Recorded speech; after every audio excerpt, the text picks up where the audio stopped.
Praise the Lord. आप सबों को एक बार फिर से जय मसीह की। 2025 में हमारे इस YouTube चैनल के द्वारा पहली बार आपको संदेश पहुंचाने जा रहे हैं। 2025 की इस पहली वीडियो के द्वारा हम आपको बधाइयाँ देते हैं, शुभकामनाएं देते हैं। 2025 में प्रभु आप सबों को बहुतायत की आशीषों को दे और आपके जीवन को अपनी महिमा के लिए इस्तेमाल करे। तो आइए आज के इस संदेश को हम सुनते हैं और ये संदेश आप लोगों के जीवन के लिए 2025 के लिए एक आशीष का कारण होगा, प्रभु में बढ़ने का कारण होगा। उत्पत्ति की पुस्तक उसका 45 अध्याय उसका 28वां वचन को हम पढ़ेंगे। और इज़राइल ने कहा, बस मेरा पुत्र यूसुफ अब तक जीवित है, मैं अपनी मृत्यु से पहले जाकर उसको देखूंगा। आप सबों को मालूम है, बाइबल पढ़ने वालों को पता है कि यहाँ पर याकूब, जिसका नाम इज़राइल भी है, उसने एक समय इस बात को अपने पुत्र यूसुफ के लिए कहा कि मेरा बेटा यूसुफ अब तक जीवित है, अब मैं अपनी मृत्यु से पहले उसको जाकर देखूंगा। यूसुफ की कहानी, यूसुफ की घटना आप सबों को पता है। जिस समय यूसुफ के बारे में याकूब ये बात बोल रहा है, उस समय यूसुफ मिस्र देश का प्रधानमंत्री बन चुका था। प्रधानमंत्री बनने के बाद 9वें साल में या 10वें साल में इस बात का पता याकूब को चल जाता है कि उसका पुत्र यूसुफ, जो 22 साल पहले जिसको मर गया है कह के उसके भाइयों ने, यूसुफ के भाइयों ने अपने पिता के पास खबर पहुंचाया था, जिसने याकूब के पास इस बात को पहुंचाया था कि तेरे बेटे यूसुफ को जानवर ने फाड़ डाला, ये खबर उन लोगों तक पहुंचाया था, या याकूब तक पहुंचाया था उन लोगों ने। और जिस दिन याकूब को इस बात का पता चला, वो बहुत रोया, बहुत शोकित हुआ। लेकिन एक दिन अचानक लगभग 22 साल के बाद याकूब को यह पता चल रहा है कि मेरा बेटा यूसुफ अब तक जीवित है, अब तक जीवित है। क्यों जीवित है अब तक, वो इस बात को हम जानना है। और 2025 में आप क्यों जीवित है, इस संदेश के द्वारा मैं आपको बताना चाहता हूं। क्योंकि कई बार हम इस बात को देख पाते हैं, कई लोग ऐसे होंगे 2024 के बाद 2025 में प्रवेश किए हैं, 2025 के आज के दिन तक वो जीवित हैं, भले चंगे हैं, लेकिन उनको पता नहीं है कि वो क्यों जीवित है। वो बिना लक्ष्य के जिए जा रहे हैं, अपने जिंदगी के बस रूटीन फॉलो किए जा रहे हैं। सुबह उठे, काम किए, शाम को रात को खाए, फिर सो गए, फिर सुबह उठे, काम किए, रात को खाना खाए, सो गए। ये दिनचर्या बस चल रहा है। उनके जीवन में कोई गोल नहीं है, लक्ष्य नहीं है। क्यों जीवित है, आप क्यों जीवित हैं? यूसुफ की इस कहानी के द्वारा मैं आपको उत्साहित करना चाहता हूं, क्योंकि आपके जिंदा रहना, आपका जीवित रहना, आपका ये 2025 को देखना, 2025 के जनवरी महीने को देखना, आज के दिन तक आप जीवित रहने के पीछे परमेश्वर का एक महान योजना है, परमेश्वर का एक महान उद्देश्य है। विशेष करके मैं आप लोगों से 2 प्रकार के लोगों से बात करना चाह रहा हूं। पहले वो धर्मी लोगों के लिए बात करना चाह रहा हूं। धर्मी लोगों का जीवित रहने के पीछे परमेश्वर का एक महान योजना है। पापियों का जीवित रहने के पीछे भी परमेश्वर का योजना है कि उन्हें अवसर मिले मन फिराव का। तो आप, मैं विश्वास करता हूं, मुझे देखने वाले लोग यीशु मसीह पर विश्वास करते हैं, धर्मी ठहराए हुए लोग हैं, प्रभु के वचन के अनुसार जीवन बिताने वाले लोग हैं। लेकिन कई बार प्रभु के पीछे चलने वाले लोग होने पर भी हम अपने जीवन में कोई लक्ष्य नहीं रखते, या परमेश्वर के उस लक्ष्य को नहीं जानते हैं और बस यूं ही जिए चले जाते हैं। लेकिन यहाँ पे यूसुफ की कहानी से, यूसुफ के जीवन से आप देख सकते हैं कि प्रभु आपके और मेरे जीवन से क्या कहना चाहते हैं। याकूब अपने पुत्र को, जिसे वो खो दिया था 22 साल पहले, वो मिल गया तो वो कहता है मेरा पुत्र यूसुफ अब तक जीवित है। यूसुफ के बारे में आप सब जानते हैं कि यूसुफ एक समय जब वो 17 वर्ष का आयु का था, अपने भाइयों को कुशल क्षेम पूछने के लिए या उनका हाल चाल देखने के लिए जा रहा था और उनके पिता की आज्ञा के पालन करके वो जा रहा था और उसको उसके भाइयों ने घात करने का योजना बनाया। वो घात नहीं किए लेकिन उसको गड्ढे में डाला। गड्ढे में डाला, क्यों डाला? क्यों उसके प्रति इतना नफरत था? क्योंकि यूसुफ ने 2 स्वप्न देखा था और वो स्वप्न का फल ऐसा था कि एक दिन यूसुफ के सामने उसके सारे बड़े भाई दंडवत करेंगे, यूसुफ उन पर प्रभुता करेगा। उस स्वप्न का अर्थ था। दूसरा स्वप्न का अर्थ ऐसा था कि एक दिन केवल भाई नहीं बल्कि उसकी माता और पिता भी यूसुफ के सामने दंडवत करेंगे और यूसुफ उन पर प्रभुता करेगा। ये 2 स्वप्न का अर्थ था। तो यूसुफ के भाई लोग कभी ये नहीं चाहते थे कि हमारा छोटा भाई और हमारे घर का छोटा लड़का हम पर प्रभुता करे। इसी कारण से उससे और भी ज्यादा बैर करते थे।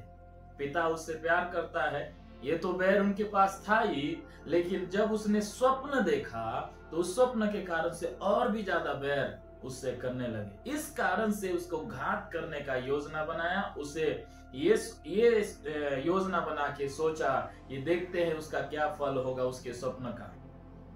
वो प्रभुता उसके द्वारा नहीं चाहते थे, वो राज्य उसके द्वारा नहीं चाहते थे, वो उनसे बड़े थे, यूसुफ से बड़े थे, इस कारण से वो कभी नहीं चाहते थे। इस कारण से उसे घात करने का योजना बनाया और फिर उसे गड्ढे में डाला, फिर उसको बेच भी डाला।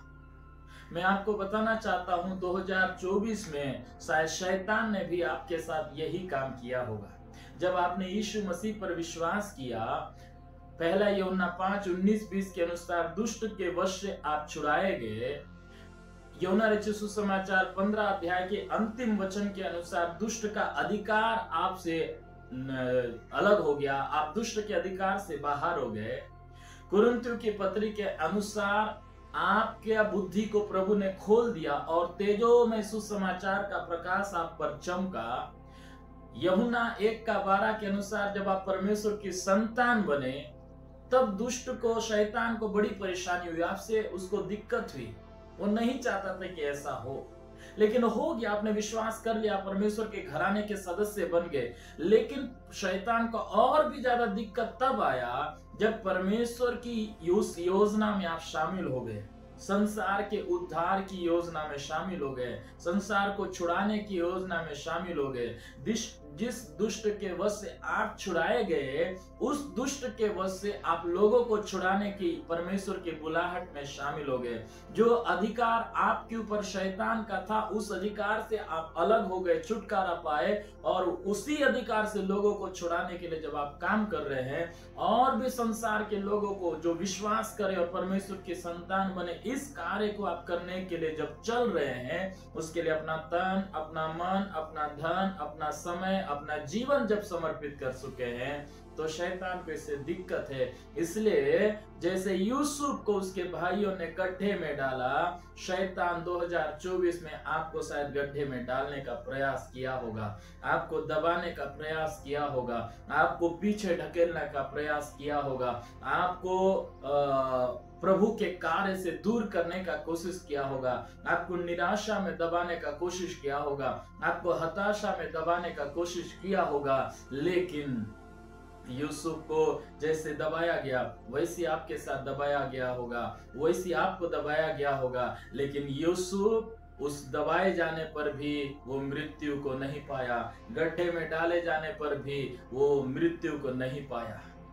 यूसुफ को उसके भाइयों ने बेच डाला और उससे पैसा उन्होंने कमाया। हो सकता है यूसुफ के समान आपका भी लोगों ने आपके टैलेंट का, आपका समय का, आपका जीवन का गलत फायदा उठाया होगा। आपको अपने जीवन के लिए, अपने फायदे के लिए इस्तेमाल करके आपको फेंक दिया होगा 2024 में। यूसुफ को जैसे दास के रूप में बेचा गया, उसी प्रकार हो सकता है 2024 में आपको भी दास के समान जीने के लिए शैतान ने षड्यंत्र रचा होगा। प्रभु ने तो आपको स्वामी बनने के लिए चुना, प्रभु ने तो आपको प्रभुत्व करने के लिए चुना, लेकिन शैतान ने आपके लिए षड्यंत्र रच के आपको दास बनाने का सोचा होगा। जिस प्रकार यूसुफ को पोतीफर की पत्नी के द्वारा प्रलोभन देके फंसाने का कोशिश किया, उसी प्रकार आपको भी शैतान ने आपको फंसाने का कोशिश किया होगा। संसारिक अभिलाषाओं में आपको फंसाने का कोशिश किया होगा। संसारिक अभिलाषाओं में फंसा के जो विजन, जो दर्शन, जो बुलाहट परमेश्वर ने आपको दिया था, उस बुलाहट को खत्म करने का कोशिश किया होगा, जिस प्रकार यूसुफ के साथ हुआ। हो सकता है आपको जैसे जो यूसुफ को झूठा इल्जाम के तहत झूठा इल्जाम डाल के जेल में डाला गया होगा, उसी प्रकार बिना गलती के भी आपको सजा मिला होगा। हो सकता है जैसे यूसुफ उस जेल में लोगों के लिए जो भलाई किया, लोगों ने भलाई को भूला होगा, उसी प्रकार 2024 में लोगों ने आपकी भलाई को भूल गए होंगे। हो सकता है आपको बिना गलती के आपको सजा भुगतना पड़ा होगा, बिना गलती के आपको डांट सुनना पड़ा होगा, बिना गलती के आपको अपना प्रमोशन को रोक दिए होंगे, बिना गलती के आपको हानि हुआ होगा, बिना गलती के आपने बहुत कुछ खोया होगा। लेकिन मैं आपको बताना चाहता हूं, यूसुफ इन सारी परिस्थितियों के बावजूद, चाहे उसकी हत्या करने के समय में, चाहे उसको गड्ढे में डालने के समय में, चाहे उसको बेचने के समय में, चाहे उसको दास के रूप में बेचने के समय में, चाहे उसके ऊपर झूठे इल्जाम लगाने के समय में, चाहे उसको जेल में डालने के समय में, चाहे उसको बिना गलती के जेल में डालने के समय, उसके भलाई को भूलने के समय में भी, इन सारी परिस्थितियों के बावजूद यूसुफ क्या रहा? परमेश्वर के साथ वफादार रहा। यूसुफ क्या रहा? परमेश्वर की आत्मा की अगुवाई में चलता रहा। तब जाके 13 साल के विपरीत परिस्थितियों के बावजूद परमेश्वर ने जो स्वप्न के द्वारा तय किया था, जिस प्रकार प्रभु का वचन में लिखा हुआ है, मिस्र का प्रधानमंत्री स्वप्न देखा और उसका अर्थ बताते समय यूसुफ बोलता है कि परमेश्वर ने इस 2 स्वप्नों के द्वारा एक बात ठहराया है, वो शीघ्र ही उसे पूरा करेगा। उसी प्रकार 17वें साल में जब यूसुफ ने स्वप्न देखा, उसी समय में परमेश्वर ने ठहरा दिया था कि यूसुफ एक राज्य करने वाला बनेगा, यूसुफ एक मुखिया बनेगा। परमेश्वर ने उसके लिए ठहरा दिया था।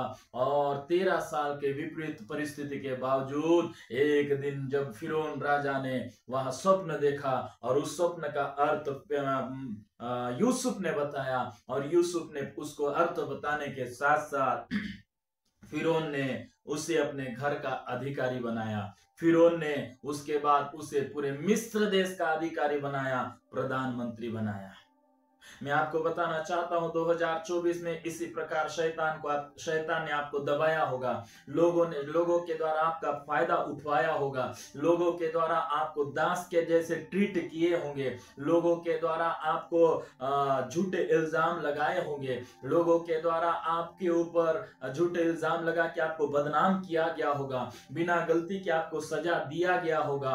क्यों किया जा रहा है मालूम? शैतान ये सारी बातें आपके साथ क्यों कर रहा है? शैतान लोगों के द्वारा या परिस्थिति के द्वारा आपके साथ ये गलत सारी बातें क्यों कर रहा है? क्योंकि शैतान को आपसे दिक्कत है, क्योंकि आपको परमेश्वर ने शैतान के ऊपर राज्य करने के लिए चुना है, और शैतान नहीं चाहता कि आप उस पर राज्य करें। शैतान नहीं चाहता आप यीशु का नाम लेके दुष्ट आत्माओं को निकालें। शैतान नहीं चाहता कि आप अंधकार में पड़े हुए लोगों को यीशु के नाम में ज्योति में लाएं। शैतान नहीं चाहता कि बीमारों को यीशु के नाम में आप चंगा करें। शैतान नहीं चाहता कि आपके द्वारा परमेश्वर का वचन फैले। शैतान नहीं चाहता कि आपके द्वारा परमेश्वर का राज्य फैले। वो नहीं चाहता कि हर एक के जीवन में परमेश्वर का राज्य आपके द्वारा आए, इसलिए वो आपके विरोध में पड़ा था। लेकिन आज वो शैतान से कहिए, मेरे प्रियो, मैं अभी जिंदा हूं।